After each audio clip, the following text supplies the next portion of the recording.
kembali di SBS TV.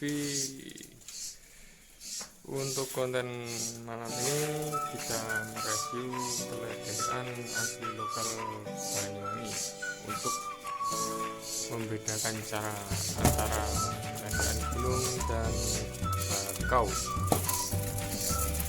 Ini masih baru turun gunung. Mari kita ambil satu contoh.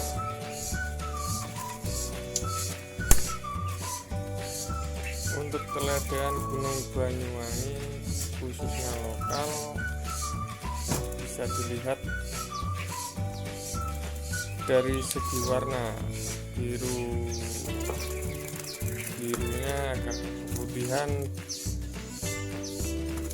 dan dada oranye bawah, dan untuk bodi postur kebanyakan besar.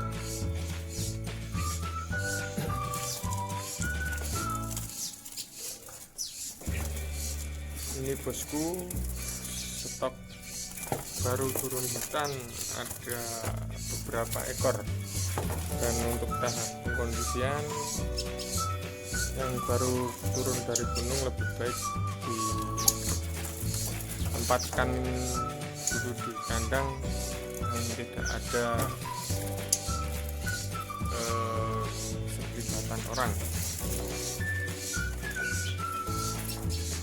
Dan ini cucak jenggot asli Banyuwangi baru turun gunung, ada sekitaran 15 ekoran, masih posisi tahap karantina. Ini Bekandil. Sekian dari SBS TV, terima kasih.